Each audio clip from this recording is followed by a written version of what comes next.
Assalamualaikum warahmatullahi wabarakatuh. Perkenalkan, nama saya Sahal Mahfud.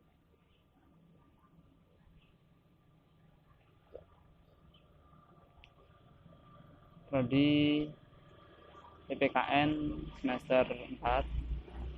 Di sini saya ingin mempresentasikan mengenai pendidikan mata kuliah pendidikan karakter yang bertema atau berjudul pendidikan karakter di sekolah siswa pada sekolah siswa menengah pertama. Ya, langsung saja kita pada pembahasan. Ya, kita sudah mengetahui beberapa banyak hal mengenai pendidikan karakter, dari pengertian watak-watak seorang anak dalam pendidikan karakter dan juga kondisi siswa mengenai karakter dirinya pada saat-saat sekarang ini. Ya. Yang pertama, saya ingin membahas dulu, memberikan wawasan sedikit tentang pemahaman saya mengenai pengaruh-pengaruh pendidikan karakter pada siswa. Untuk definisi nanti di slide selanjutnya. Ya, karakter siswa itu bisa saja dipengaruhi oleh beberapa hal. Di antaranya, yakni orang di sekitarnya, dunia digital, nasihat dari orang lain, lingkungan, tokoh idola, dan juga pengalaman pribadi.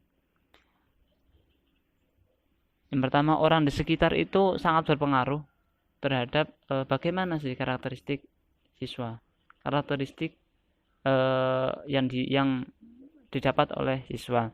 Sebagai contoh,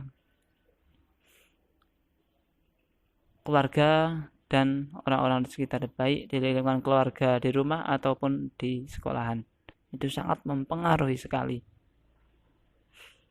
Orang-orang di sekitar itu diantaranya ya anggota keluarga, tetangga, dan juga teman-teman di sekolah maupun bapak ibu guru.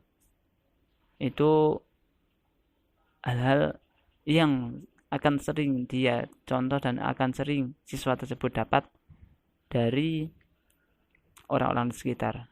Bagaimana karakter, bagaimana watak si anak tersebut untuk menanggapi hal-hal baru, untuk menjalani kehidupan dia.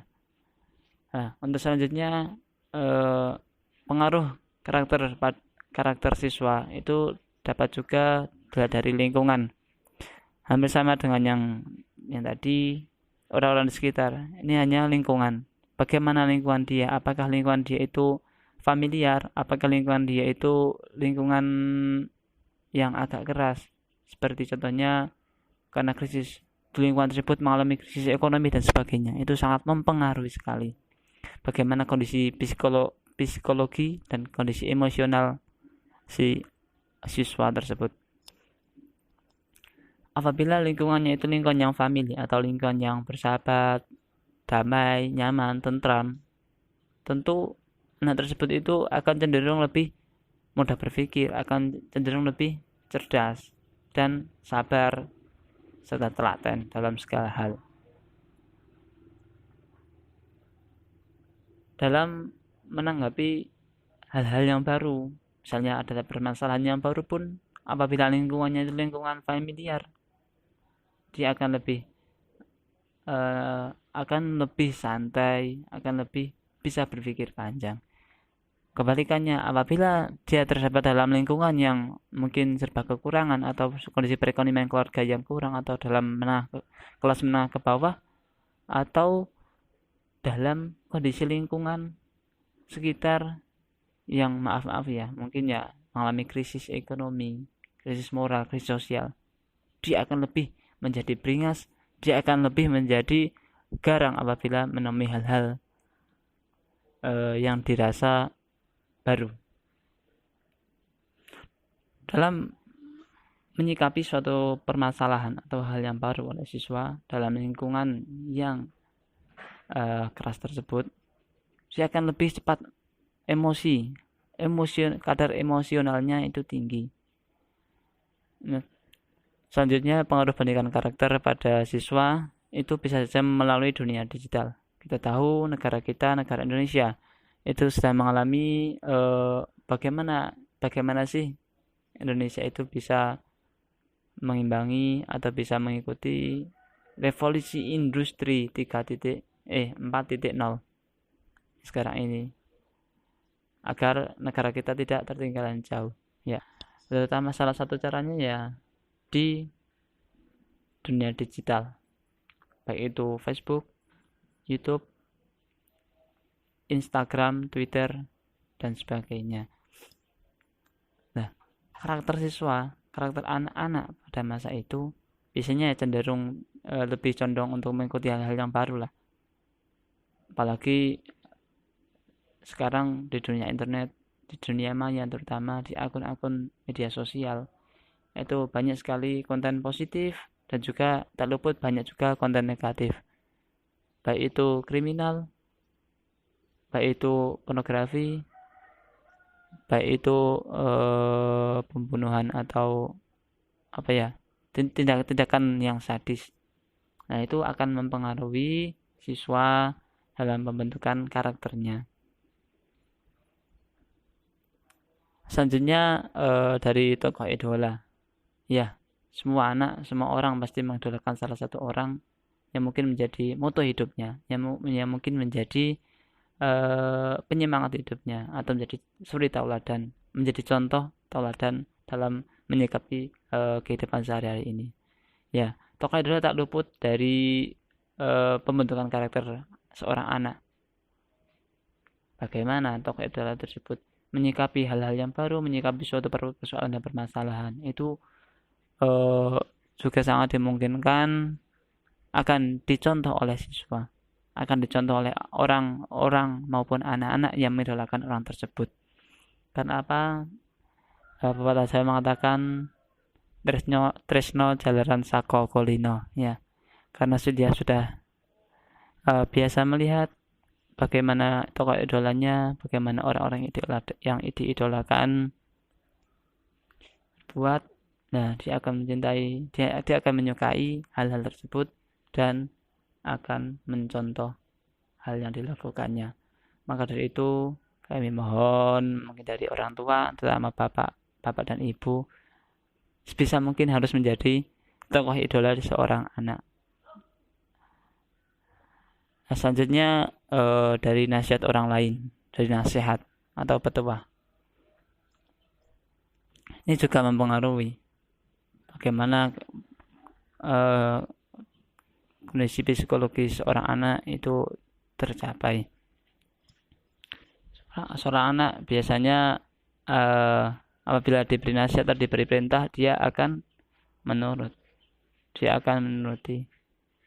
Akan tetapi yang diharapkan itu jangan sekali-kali memarahi seorang anak, terutama anak SMP, SMA, SD. Karena apa? Ya, mungkin dalam melaksanakan perintah mungkin ada kesulitan dan sebagainya. Diharapkan untuk tidak memarahi. Karena apa? Karena apabila dimarahi, anak tersebut itu dalam seketika itu akan menuruti perintah orang yang memerintahkan atau dari kalimat marahan tersebut. Akan tetapi di sisi lain, anak tersebut akan cenderung untuk brutal, akan cenderung untuk dendam, akan cenderung untuk istilahnya ya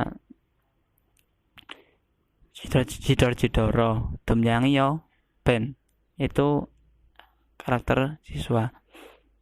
Selanjutnya pengaruh yang mempengaruhi juga dari pengalaman diri sendiri, ya. Pengalaman itu akan didapat seiring dengan berjalannya waktu. Hal-hal yang dia pelajari, hal-hal yang dia ketahui, dan hal-hal yang dia dapat dari kegiatan di sekolah, kegiatan ekstrakurikuler, kegiatan pembelajaran, kegiatan di rumah, gotong royong dan sebagainya. Itu akan sangat-sangat mempengaruhi karakteristik dari anak. Nah, jadi itu beberapa yang saya rasa lebih konsisten dalam mempengaruhi bagaimana sih karakter dari siswa sekolah menengah pertama. Ya, siswa sekolah pertama itu banyak sekali paradigma maupun banyak sekali lebih condong dalam beberapa hal negatif atau positif. Nah, pintar-pintar dari orang tua, dari guru untuk mengarahkan dan mengajarkan sifat-sifat positif kepada anak. Pembahasan selanjutnya yakni mengenai pendidikan karakter. Pendidikan karakter pada siswa sekolah menengah pertama. Ini masuk dalam pembahasan. Yang pertama yang saya ingin bahas mengenai definisi atau pengertian secara umum lah, pengertian secara sederhana. Selanjutnya yakni dari konsep, selanjutnya peranan, pendidikan karakter, selanjutnya tahap perkembangan anak, dan juga implementasinya nanti pendidikan karakter pada siswa sekolah menengah pertama. Oke, langsung saja kita masuk ke pembahasan mengenai definisi atau pengertian. Ya, mungkin teman-teman bisa lihat slide pengertiannya. Pendidikan karakter adalah suatu proses pendidikan holistik yang menghubungkan dimensi moral dengan ranah sosial dalam kehidupan peserta didik sebagai fondasi bagi terbentuknya generasi yang berkualitas, yang mampu hidup mandiri dan memiliki prinsip suatu kebenaran yang dapat dipertanggungjawabkan. Ya, jadi di sini yang saya garis bawahi yakni pendidikan yang menghubungkan dimensi moral dengan ranah sosial. Nah, ini moral dan sosial. Nah, ini pembahasannya nanti bisa ditanyakan. Dimensi moral dan dengan ranah sosial dalam kehidupan peserta didik. Nah,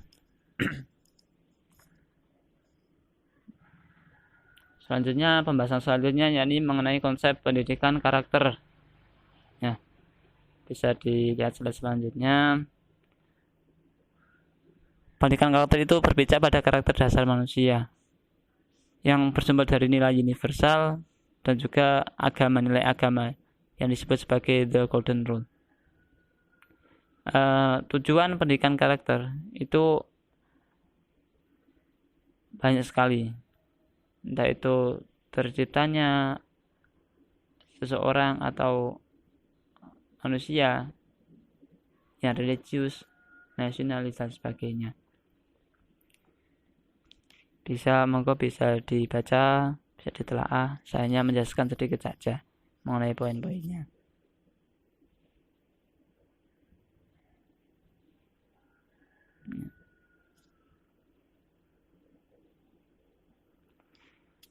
Kalau apabila menurut para ahli psikolog, beberapa nilai karakter dasar itu seperti cinta, keimanan, tanggung jawab, jujur, hormat, dan santun, kasih sayang, peduli, kerjasama, percaya diri, kreatif, kerja keras, dan pantang menyerah, dan sebagainya. Monggo dilihat.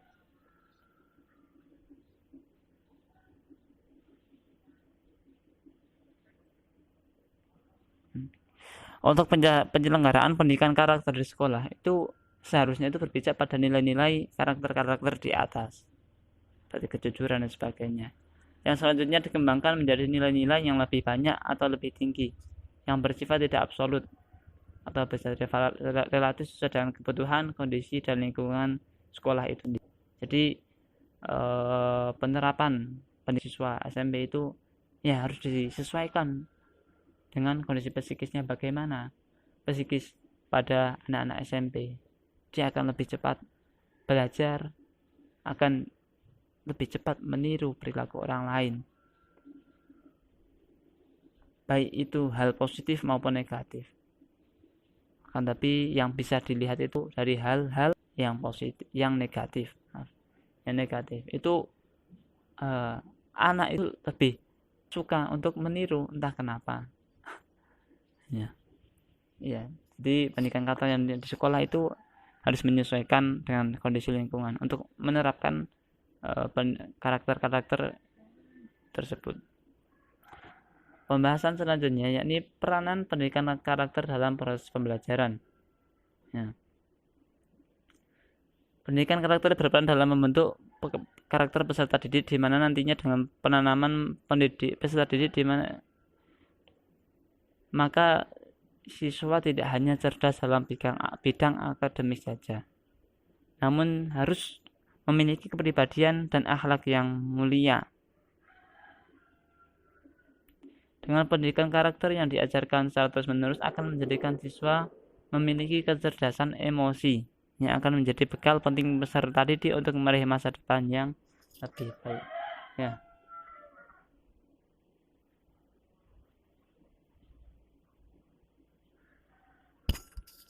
Jadi peranan pembelajaran atau peranan pendidikan karakter dalam pembelajaran yang menjadi tujuan itu bukan hanya dia seorang siswa di sekolah itu harus pintar, harus cerdas dalam hal akademik saja. Ingat bahwa pintar ataupun cerdas itu tidak dapat diukur dengan angka ataupun akademik.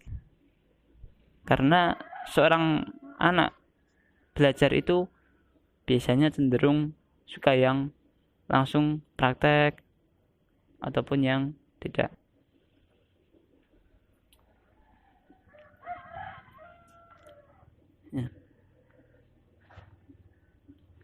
Ya, dengan pendidikan karakter yang diajarkan di sekolah, nanti yang diharapkan itu dia seorang anak itu bisa mengontrol kadar emosi, dapat mengontrol kecerdasannya, dapat mengontrol kecerdasan emosi saat menghadapi hal-hal baru maupun permasalahan-permasalahan. Itu yang diharapkan. Nah, selanjutnya karakter pada siswa sekolah menengah pertama. Ini peran pendidikan karakter dalam proses pembelajaran strip 1, karakter pada siswa sekolah menengah pertama.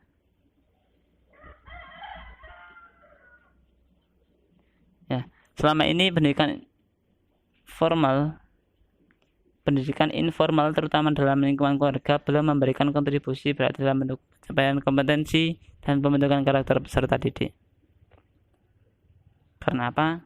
Karena kesibukan dan aktivitas kerja orang tua yang relatif tinggi, serta kurangnya pemahaman orang tua dalam mendidik anak di lingkungan keluarga. Pengaruh pergaulan di lingkungan sekitar dan pengaruh media elektronik ditenggarai bisa berpengaruh negatif terhadap pembentukan dan pencapaian hasil belajar peserta didik. Nah, kita ketahui pendidikan di lingkungan keluarga informal, pendidikan informal yang didapatkan oleh siswa itu biasanya kurang, apalagi di daerah perkotaan maupun orang tua yang memiliki kesibukan entah itu sebagai pegawai maupun petani yang memiliki sedikit waktu untuk memberikan pembelajaran kepada anak. Dalam pembelajaran ini tidak harus dipelajari seperti di sekolah, akan tapi bagaimana orang tua menyikapi hal-hal baru, bagaimana orang tua menyelesaikan suatu permasalahan keluarga, bagaimana tindak tanduknya atau aktivitasnya, bagaimana kesabarannya, bagaimana pengontrolan emosinya. Secara tidak langsung pembelajaran di lingkungan keluarga itu dilaksanakan. Jadi sangat penting. Perhatian dari orang tua itulah sangatlah penting dalam membentukkan karakter anak. Ironisnya pada saat sekarang ini banyak sekali orang tua yang sibuk bekerja menjadi pegawai, PNS dan sebagainya, sedikit memilih waktu sehingga mencarikan babysitter atau pembantu untuk mendidik anaknya. Jadi jangan heran apabila nanti pada saat dewasa orang tua akan kaget, loh ini karakter sikapnya, sifatnya itu kok tidak sama dengan orang tuanya. Maka jangan heran seperti itu, karena siapa yang mendidiknya? Siapa yang menjadi contohnya, yang dijadikan contoh anak tersebut? Bukan orang tua, akan tetapi bantu, karena pembantu tersebut yang banyak memiliki waktu bersama dengan si anak tersebut. Ya, selanjutnya, jadi karakter pada anak SMP itu ya lebih condong untuk mengikuti orang di sekitarnya. Pembahasan kedua, nilai-nilai karakter itu ada dua, yakni nilai karakter dalam berhubungan dengan Tuhan. Artinya sikap religius, sabar, jujur, yang nanti dan juga bagaimana cara dia beribadah, beriman dan takwa. Tuh.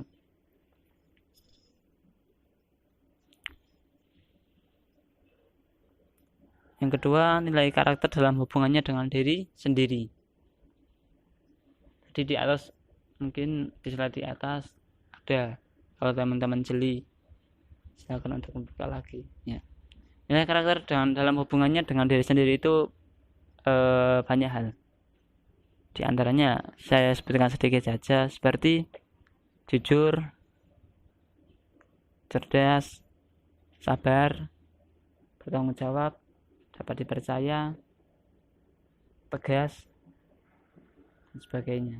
Itu nilai karakter dalam hubungannya dengan diri sendiri.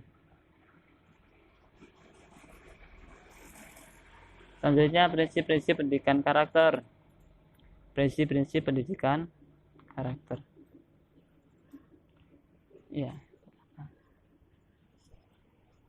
Prinsipnya itu mempromosikan nilai-nilai dasar etika sebagai basis karakter, mengidentifikasi karakter kompetensi supaya mencakup pemikiran, perasaan, dan pengakuan, dan selanjutnya. Langsung saja. Tahap pembahasan yang awal tadi mengenai tahap perkembangan pendidikan karakter. Jadi, tahap karakter dikembangkan melalui tahap pengetahuan, pelaksanaan, dan kebiasaan. Karakter itu tidak terbatas pada pengetahuan saja, karena seorang yang memiliki pengetahuan kebaikan belum tentu mampu bertindak sesuai dengan pengetahuannya. Ya. Jadi ada knowing, action, dan habit. Apabila si anak tersebut itu hanya mengetahui, hanya memiliki pengetahuan pendidikan karakter saja yang diajarkan oleh guru di papan tulis maupun di buku, akan tapi tidak dilaksanakan, ya muspro atau alias tidak ada guna. Yang diharapkan di sini pendidikan karakter itu pendidikan karakter yang diterapkan, pendidikan karakter terapan, ilmu-ilmu terapan. Nah, misal anak itu hanya belajar pendidikan karakter di buku sampai habis beberapa puluh jilid buku saja, tapi tidak pernah dilaksanakan, tidak pernah dilakukan, ya nggak ada hasilnya. Lalu selanjutnya pengetahuan saja pelaksanaan. Dia melaksanakan pendidikan karakter tapi tidak memiliki pengetahuan, ya nanti agak aneh, bisa dibilang aneh. Jadi pengetahuan dan pelaksanaan itu sangatlah penting. Apabila hanya memiliki pengetahuan saja tapi tidak pernah melaksanakannya, ya tidak ada hasilnya. Setelah memiliki pengetahuan terus diajarkan, dilaksanakan atau pelaksanaan aksi, dan selanjutnya dibiasakan, maka itu pendidikan karakter pada siswa itu lebih baik. Jadi Bapak tenaga pengajar, tenaga pendidik itu dalam memberikan pengetahuan pendidikan karakter itu tidak hanya diterangkan saja, kan tapi dia juga ada suatu keharusan untuk menjalankan juga, agar apa? Agar dia menjadi tauladan, menjadi contoh bagaimana sih yang diterangkan ini dalam pelaksanaannya itu akan lebih contoh pada tindakan seorang tenaga pendidik. Selanjutnya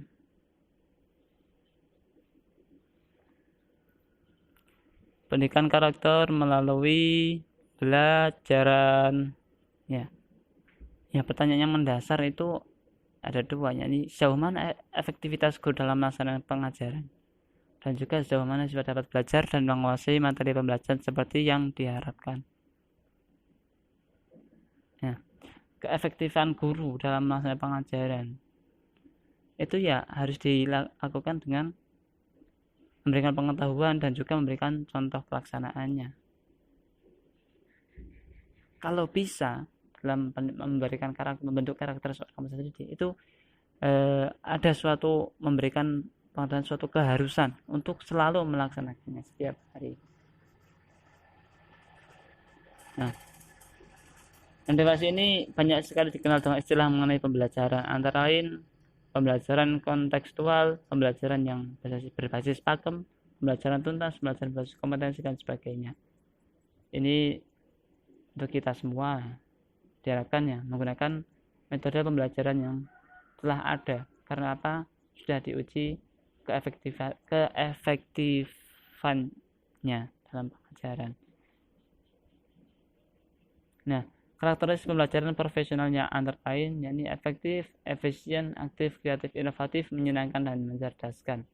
Maka itu menjadi tujuan pembelajaran yang dapat dicapai oleh peserta didik sesuai dengan yang diharapkan. Mungkin dari itu yang bisa saya sampaikan. Karena masih banyak kekurangan, saya mohon maaf dan mohon untuk ditambahi pengetahuannya agar kita bisa belajar bersama. Mohon teman-teman untuk menyiapkan beberapa pertanyaan, 3 atau 4, dipersilahkan. Nanti apabila saya bisa menjawab, saya akan jawab. Apabila saya masih mengalami kesulitan untuk menjawab, nanti saya bisa meminta bantuan dari Ibu dosen.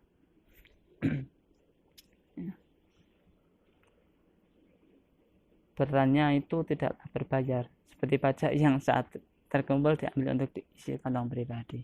Ya, sekian dari saya. Apabila karena masih banyak kekurangan, saya mohon maaf yang sebesar-besarnya.